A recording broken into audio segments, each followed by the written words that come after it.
Welcome back, ladies and gentlemen, dear ITB family. It's great to have you back on board here on the orange stage for the ITB Berlin convention. Of course, all our sessions will be available later on YouTube, but now we are diving here live on our orange stage with the Global Roundtable into the question, what is coming up next? What are the chances? What are the challenges? But also, what are the opportunities? And for that, I welcome the anchorman at the CNN, Richard Quest, who will be moderating the next session.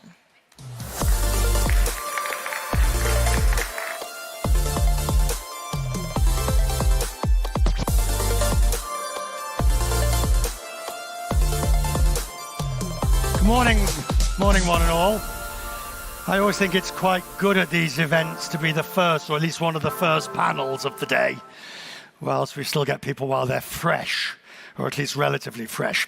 The panel that we're going to talk about this morning is obviously, look, it's really difficult when you deal with tourism. I'm just going to take 30 seconds before I introduce the panel, because it's really difficult, because we all know what the issues are.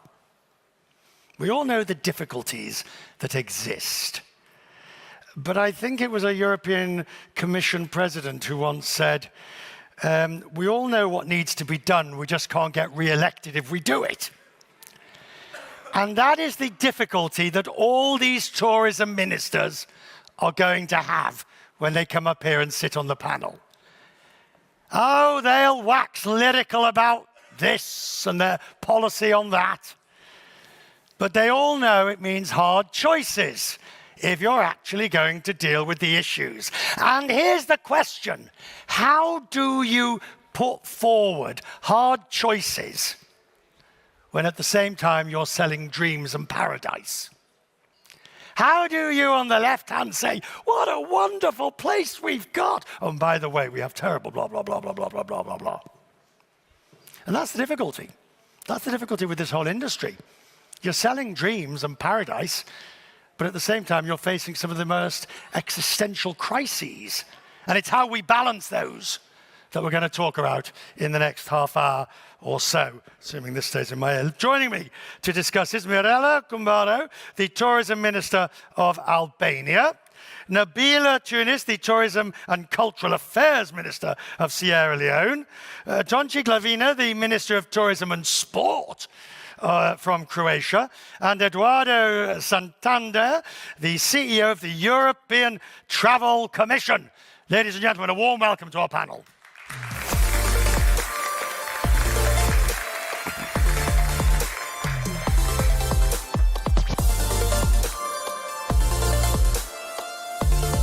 Right.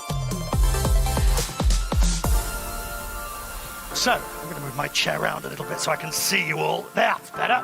Now, there's only one rule that we start off with. And I will fine anyone who offends.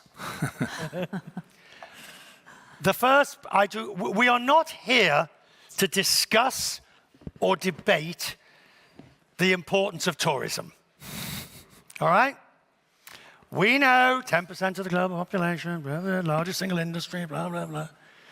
So please do not waste the valuable time that we have telling me how important it is, other than maybe to tell me how important it is in your country as a percentage of GDP and why you think you're being listened to by the Prime Minister, President, or Cabinet, and not just being ignored like many ministers are.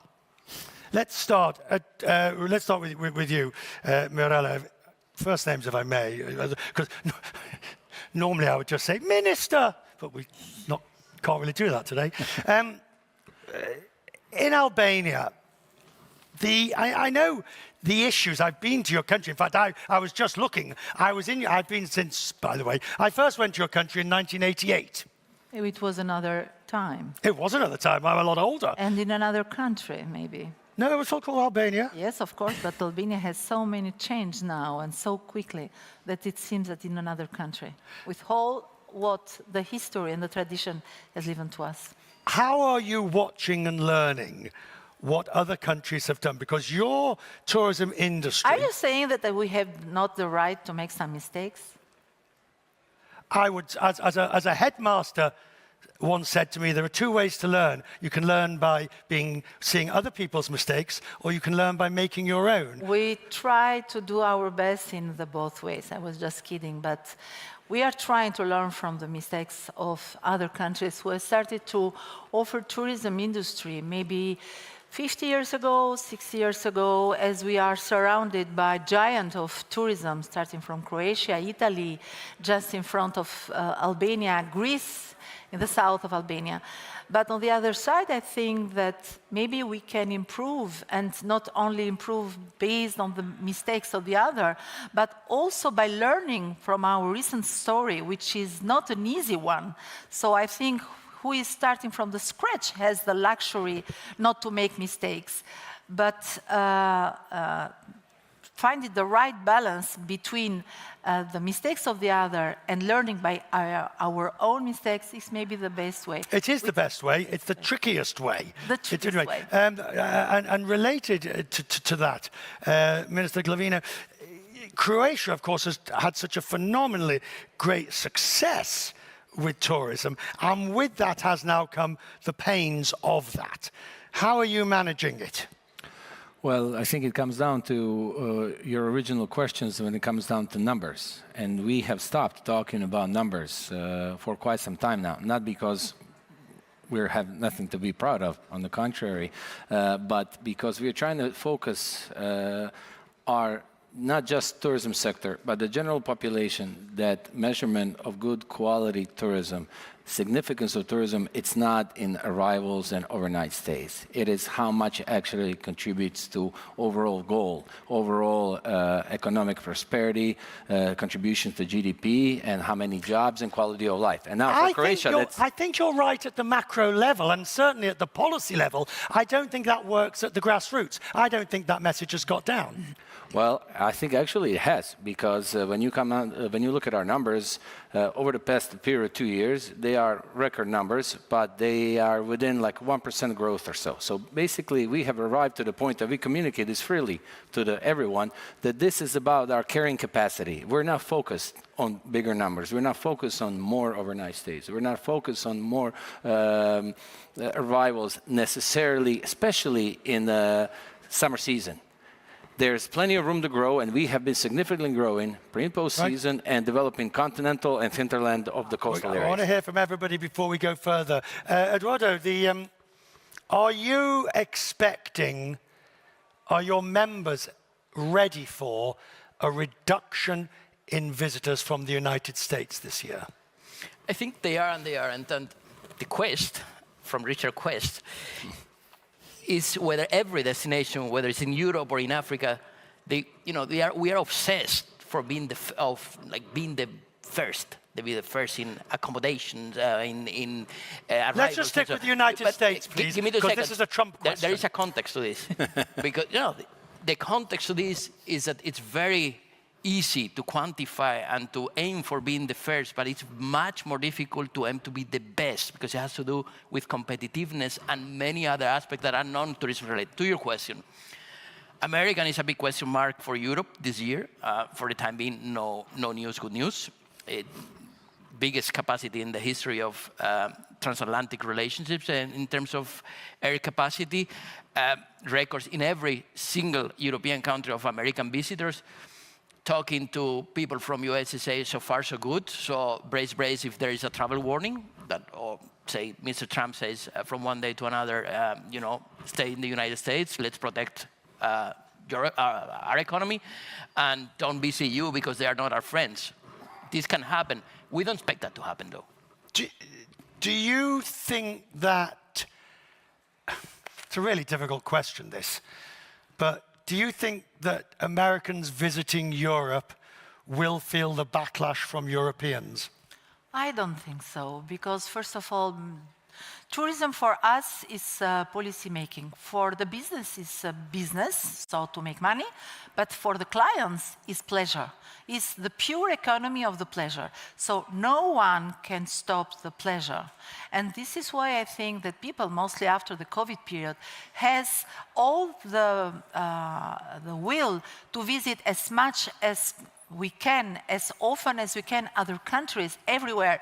And for Albania, for example, who is a new destination, we have seen in the last year expanding the map of the world where the people are coming from in a very quickly and fasting way. So from America, both Latin or North America, from Asia, and from Europe. I want to talk to you, man, because when I say new kid on the block, you know what I mean.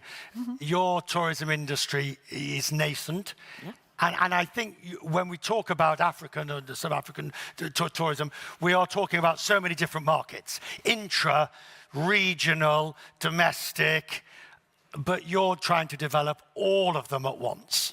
Yes, exactly. And that's what Sierra Leone is doing at the moment, because as you rightly stated, we're more or less a new kid on the block. We're an emerging destination.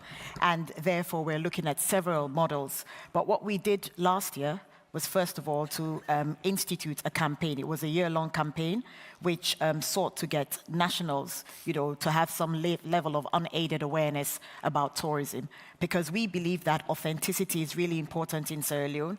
Most of our touristic sites are based on our natural landscape, and therefore we need to get citizens to understand that this landscape needs to be preserved. So you've not only got to get your people to preserve the if you will, the product.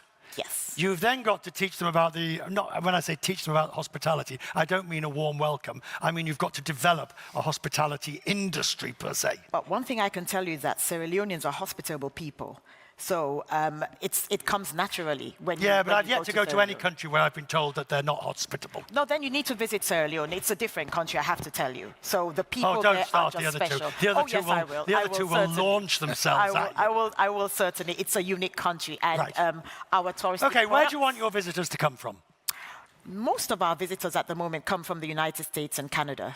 They're our key source markets, and then you have Europe coming as second best. So definitely we're looking at the European market a lot. I'm hoping that Croatia and Albania, now that I'm sitting on the panel with them, would start to think about visiting Sierra Leone, and we could do the same as well. I mean, it's all about having that connectivity, bridging, looking at tourism as an enabler for peace and national cohesion. I think that's all right, but the problem of this very room is that we are talking at a destination level. Destination is only one piece of the difficult cake that we're trying to bake in this oven of tourism and hospitality and transportation and infrastructure. So when the minister for Sierra Leone is saying that they want more Europeans, they definitely, will have to come probably by plane and by different means of transport. And, I like here, Richard, in ITB, in many other shows, like the fact that, we are preaching to believers. We are always telling, how good tourism is. We know this is a fact. But we need to explain that, to a further audience, which is not only and here the media, by the way, plays a huge role. Media comes from mediate between the public opinion and the facts.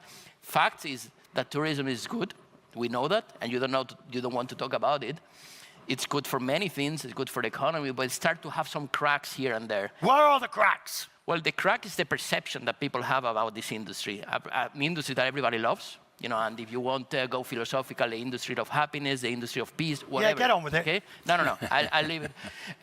But the reality of it, that we have some cracks that we have to heal, and there are some. These are seasonality, at least in Europe, in 96% of European destinations. Problem with dispersion of tourists. People go to the same places, and normally at the same times.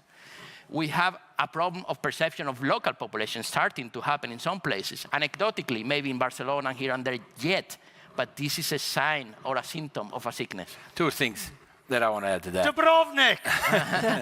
Before Dubrovnik, I want to answer a Trump question. I think that's important for this audience to hear. As it is a big part, of course, important market for us, I have myself experience of living there for 10 years, and I'll tell you what, I don't think everything that's going on right now will negatively affect the number of arrivals from the United States. Americans in general, on average, don't really care or follow foreign policy.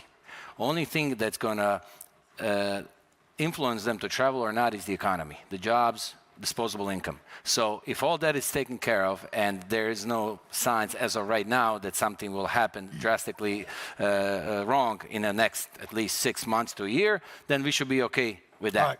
To add about the cracks, I think there's a major misconception about tourism in general still, because from a macroeconomic standpoint, it's not such a secure industry. It depends, it's volatile, it's affected by changes. But what COVID has proven, and now, for example, what's proven right now in terms of high prices, that inflation that's happening around the world, even in Germany, that tourism today is not a want anymore, it's a need. And people choose tourism over many other things. Recent research for this market, for German, suggests that after food, travel is the next thing that they care about. They're willing to spend money, even though they have less money than before. That's very important. We are talking about cracks, but maybe there are coming back at the first question about the mistakes that other country has maybe done. It is not the case of Albania. It's a new destination, old country, but new destination. And the figures are very significant in Albania. So just to have an idea, because maybe you have heard about Albania as Albania is the host country in this ITB Berlin, but maybe you don't know many things about it. It's a small country with 2.5 million of people inhabitants who has hosted last year almost... I'll charge you for this advert. Yeah, 12 millions, but I'm not saying that we want to double the 12 million of international arrivals by being now the first country in Europe of the best performance in international arrivals, but also in receipts. But on the other side... So where do you want to position yourself? We want to position ourselves in Albania high-end tourism. Oh, everybody does. Yes. Show me No, one. it's not show finished. me No, it's not one finished. of those stands. Yeah, but out they have there. already more than the 5 decades doing tourism. We are just starting. Right, so you're trying to do the Africa thing of yes. jumping the landline, going straight to the mobile. I will talk also. I want to talk also about another choice that Albania has done because I'm minister. Not you have presented to me and introduced me as Minister of Tourism. No, I'm the Minister of Tourism and Environment. Albania is the only country who has choose to have environment and tourism under the same roof. Hold that thought for one moment, because I want to challenge you on that in just a moment. But I can't wait. Go ahead. Yeah, I just also wanted to, taking my cue from the comments that have been made here. I really don't think we need to focus on the cracks at the moment. Because, I don't agree. What would you like to focus on? How wonderful it all is. No. We'd love to be more positive, because when you're positive, then you can deal with the cracks. Yes, we do know that there are problems with air connectivity. We do know that there are problems accessing other countries, because again, with Africa, we're pushing to have a seamless border so that you have less visas. We're looking at increasing the frequency of flights a week. The Yamoussoukro Declaration. We've done that already in Sierra Leone. But again, what we're looking at is complementing what we have to offer. Each and every country has something different to offer. And that is what brings about that more or less connectivity in the entire tourism landscape. Which is fine until you actually have to put it into operation. It is great. I mean, Africa, since you started me on this one, Africa is a classic example of phenomenal product, incredible promise, shocking execution and delivery in terms of cross-continent delivery. You disagree? Somehow. Have you ever tried to fly around the continent?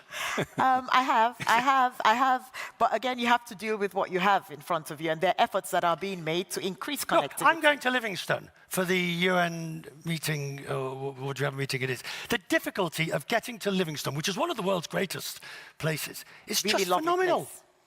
But when you get there, don't you think it was worth the wait? I don't know, I'll let you know. Come on. That's what Africa offers, What, waiting and worth the wait? Yes, it was. And I'm sure it was, the flights as well, it wasn't that bad, when you know what you're going in for. Richard, I think the biggest fallacy or the most uncomfortable truth about tourism is to think that you can choose your visitors. This is not true. There's no a policeman in the airport choosing who is going to enter your destination and how they are going to behave and how much money they are going to spend.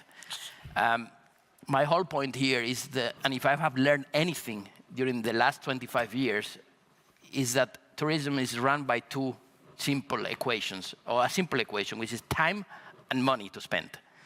Coming to US again, There's a lot of money there because the dollar is very strong. And because of COVID, after COVID, smart working, teleworking, people have more time to travel.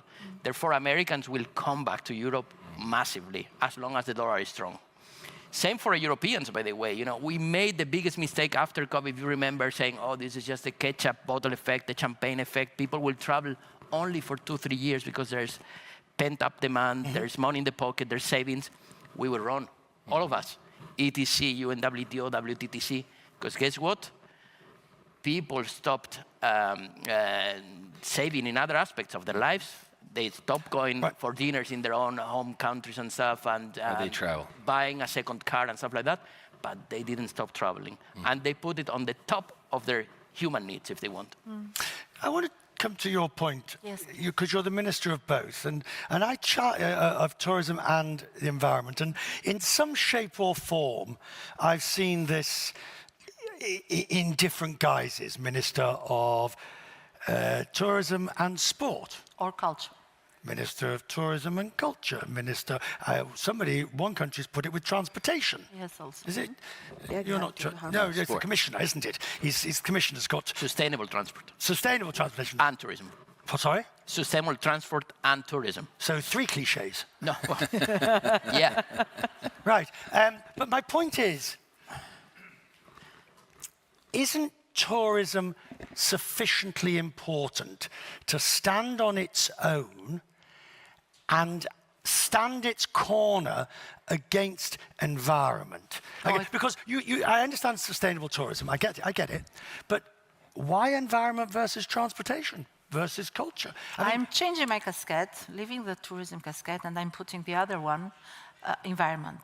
For a country, there are not recipes, but for a country as Albania, which is only 28,000 kilometers square, the environment is very important. We have the 3/4 of the country mountains. We have 9 rivers, and we have 22% of the territory protected areas.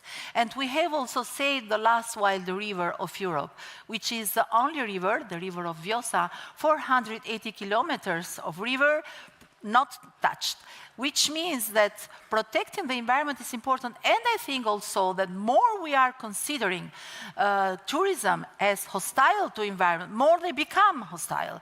We should keep the balance. This is why we are keeping under the same roof, and maybe like so Croatia's got it wrong. So Croatia's got it wrong because he's not environment, as in Sierra Leone. No, it's not wrong. I'm not giving lesson to anyone, less to my friends.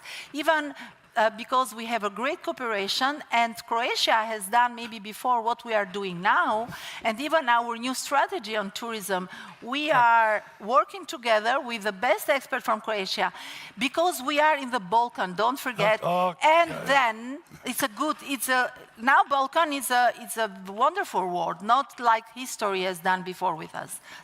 This is why be patient. Balkan is a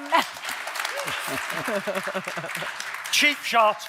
Balkan is a big map of tourism, because if Americans or tourists from Asia are coming in Europe, they are not coming just for Albania or just for Greece or just for Croatia. We want to keep them. So we are not competing with anyone. We are just sharing the markets, sharing the beauty, sharing tradition. So you don't believe that. I believe it strongly. So you don't. I've not believed this. I could not be Minister of Tourism and Environment in my country. No one obliged me to become minister. Tourism is frequently a zero-sum game. The tourist that goes to France doesn't go to Greece. The tourist that goes to the US doesn't. Yeah, you're going to point out to me the cross-border. No, but I'm talking from Greece to Croatia. I'm not competing with my dear country of culture, which is France. If I can give you an exciting thing about the environment, since you brought it up. Exciting project that we're doing, I think that this is going to end up being something that most countries are going to end up doing in the long run. Okay, for the first time, and we're the only country in Europe right now doing this, we're doing a green satellite account. Green satellite account is green satellite tourism account. Satellite tourism account is something they usually just measure direct and indirect economical benefits of tourism to economy. But green satellite account is something new, which actually measures not only the benefits, but measures the cost. how much you have actually hurt the environment, how much resources have you used, how much all this profitability that you have made directly, indirectly from economical standpoint, how much it has actually costed you. This is a project that we're doing now with experts from European Union, OECD, and in the 2026 we'll have the first results. We're doing this on a macro level, on a regional level, and I think that's going to be a game changer for anybody who really considers implement sustainability, because it will show you how much it's actually costing us. It's costing us a lot. Okay, I could arguably say that's great, but A, if you had the right policies in place in the first place, you wouldn't be having detrimental aspects. And B, is anybody going to take any notice of the results? Absolutely, but no, I disagree with you, because it's very simple. Compare tourism to hosting a party in your house. Okay, it's normal that you're hosting a party. It's normal that you're social beings. If you have 30 people in your house and everybody leaves at some point, of course there's going to be some mess to clean up and deal with. It doesn't mean that you shouldn't have a party. It means that you should manage it all. And that's the whole game, is managing it. One wrong fact and another uncomfortable truth. First wrong fact, multi-destination travel in Europe is booming. It's booming among younger generation, it's booming about long-haul travelers. They travel to many places in short periods of time, but they do a lot of cross-border traveling. First, that's a fact. The uncomfortable truth coming to the environmental part, if you want the sustainability debate, is that decarbonizing tourism is almost an exercise of, how did John Mayer, you told me before? If there were any easy answers, do you not think we'd have found them by now? Yeah. Decarbonizing the tourism industry is very complex because it's made of layers of other industry that we cannot control, whether it's infrastructure, whether it's transportation, whether it's... And I'm missing here people from the real estate industry, from the thing that could tell us what they are doing also to decarbonize, because the vast majority of our CO2 emissions come from the transport. And they're not here in the room. And when we talk to them about what we should do as destinations, is to support them in that pathway to decarbonation. That's what destinations can do. Because for the time being, European tourism run on aviation, 100%, point to point. And that's why people go to Greece and they don't go to Albania in the same year at least. Because we created this kind of exodus, north-south in the summer, where people from northern countries go to the sun, and in the winter some people I'll come to you in a moment, Minister. What would you do instead? What do you mean? Well, if that's the natural traffic... The solution for that is definitely smart transportation solutions. We know that in Europe we have a great rail system, but it doesn't work. Or in the days, it doesn't connect, two countries. You cannot make tickets from Norway to Greece, or you can but it's a rather complicated exercise. Why do you think, since we know the problem, why do you think we haven't found the solution? Or if we have found the solution, we haven't managed to implement it? You, then you, then you.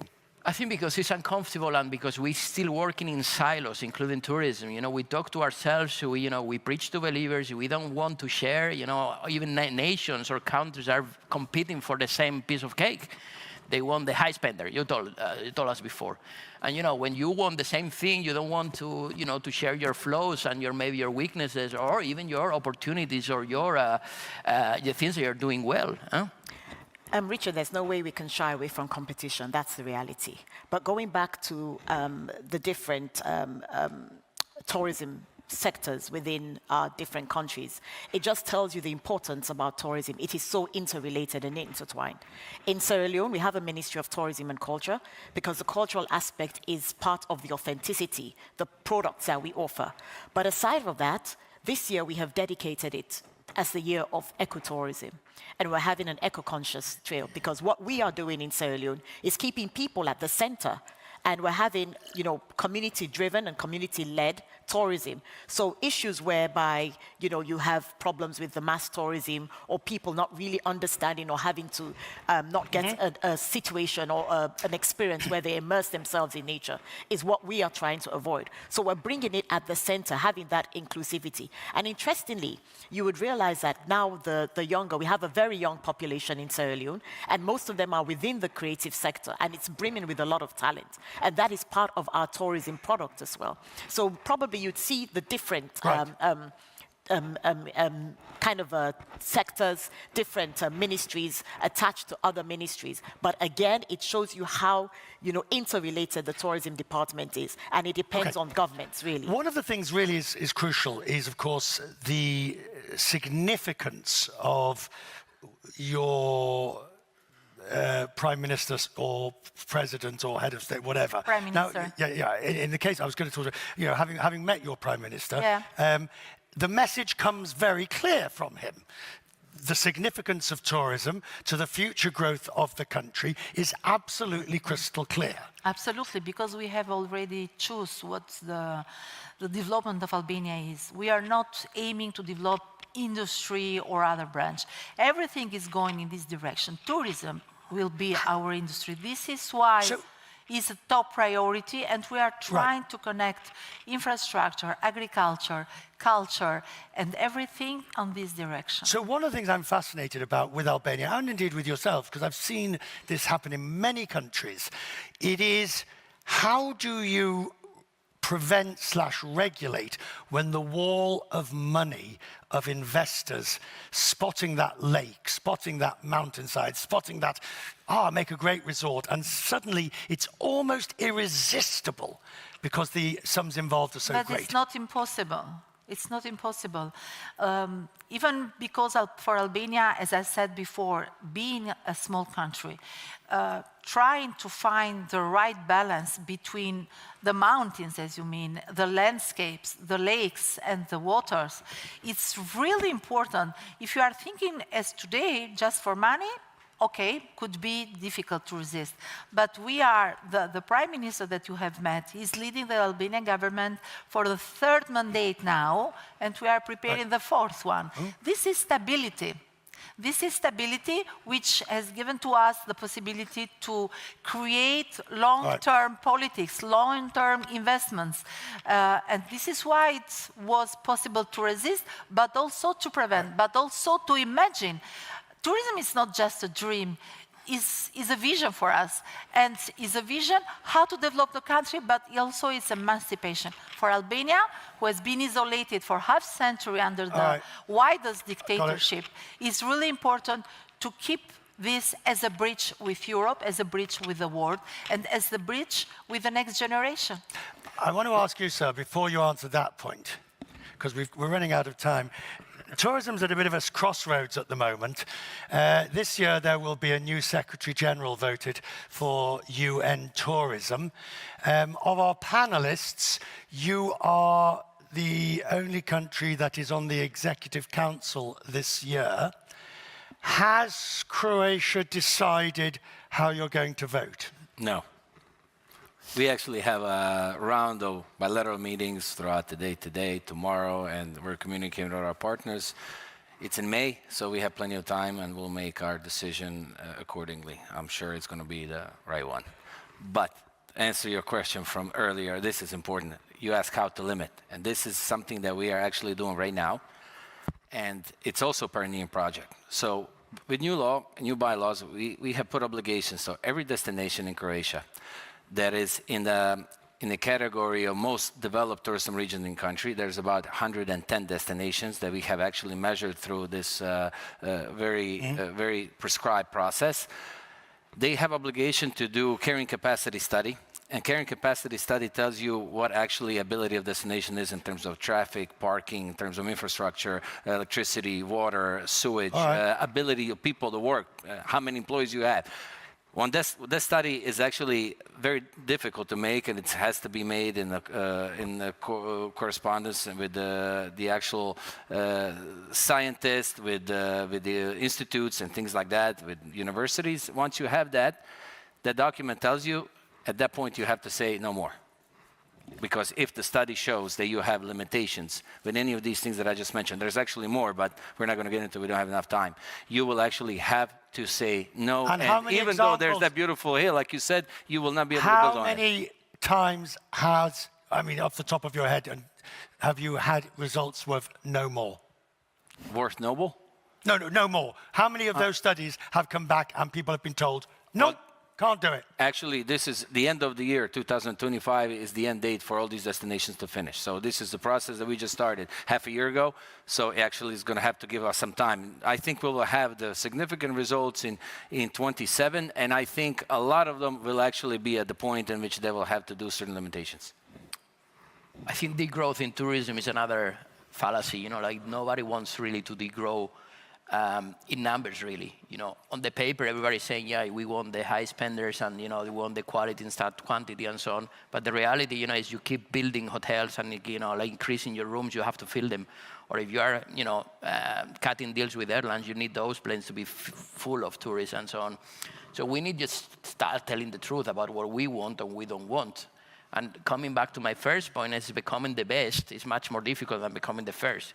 The best in perception, the best in quality of service. We were talking about that, Richard, before in backstage, that, you know, quality of service is something that Europe has to very much take into account, that because we are competing with many other regions in the world which are providing a better service for Which areas of the world is Europe losing out to? Southeast Asia, the Gulf countries. Definitely, you know, the level of service is higher, sometimes the price is lower. So, and this, remember my equation of time and money. People will put their money and time in other destinations if we don't take care of the quality of service, which, by the way, without opening another dialogue here, has to do with providing people with the right skills and the right work environment for staying in tourism. Before I hear from the three ministers, take it as read that your country has superb service. You don't need to respond to the idea that Europe has a problem with service or that there's a perception of service. You don't need to address that question. We can take it as read that you've told me that your country does not have that problem or it does not face that problem. What I want to know from you in the last few minutes is what's the number one priority for you in the next 24 months? One of the top priorities talking about tourism that maybe we have not yet really mentioned is the human resources. So even because, and now we have started a new strategy by inviting Albanians who are all abroad to come back in Albania, because the transition after that, the dictatorship failed. It was not easy at all. And we had a big immigration in different directions, mostly in Italy, in Greece, but even in Germany. And now with the growth of economy and the tourism becoming a very important industry, we need these human resources, we need these people. And we have opened the labor market to other countries, from Philippines, from Thailand, from different countries from Asia, who are coming in Albania to work. Why not the Albanian peoples? Even because it's important for the proudness that we want to have in Albania. I mean, the best thing is if you can bring your own people back, there's an authenticity. Yeah. We are trying to do this even mostly in Greece. Interestingly, Sierra Leone wants to have a private sector-led industry. So our focus for the next 24 months is ensuring that we have increased investments and also ensuring that it's a community-led and community-driven process. So most of the models that we're looking at in terms of investment, it's a public-private community partnership. And even with the World Bank projects that we have that are actually almost at the concluding stage, we have devised models that bring the community at the hem. So capacity building from that community perspective is really important for us so that we can maintain sustainability. Because where we are right now at the beginning stages, you know, we're learning from other countries. And, you know, once you have the people, as long as you have the people fully immersed and fully involved in what is happening within the tourism landscape, it makes it a lot easier to sustain what we're doing. And so that's the approach that we're taking in Sierra Leone. Final question. Now, imagine I have a ticket in my pocket for a holiday. You can take the family. The only one problem, it can't be your own country. It has to be one of the other two countries represented. I have to answer it first. No. Oh, okay. No. I'll give you time to think. I'll give you time to think diplomatically. No, I will be direct. Richard, I'll break the ice because I'm representing 35 countries. So it's easier for me. Don't you want him to finish? I'd say, we all have to make this exercise of retrospective and see, what travel means to yourself. And there are different philosophy. You like philosophy sometimes. Where are you going? Which country are you going to? Of the three of them, Sierra Leone for sure. I've never been, so. If Where I may are add you to that, going? if I may add to that as well, I've been to Albania, but I have never been to Sierra Leone, and I think it's a very, very unique country in many ways, tourism sense. Would love to go there for sure. Great. I will propose you two. Croatia, because I know, so I can give you very good address. And in Sierra Leone, because I don't know, and the curiosity is bigger for me, at least. But don't forget Croatia, because Albania is too close, so you can come in Albania again.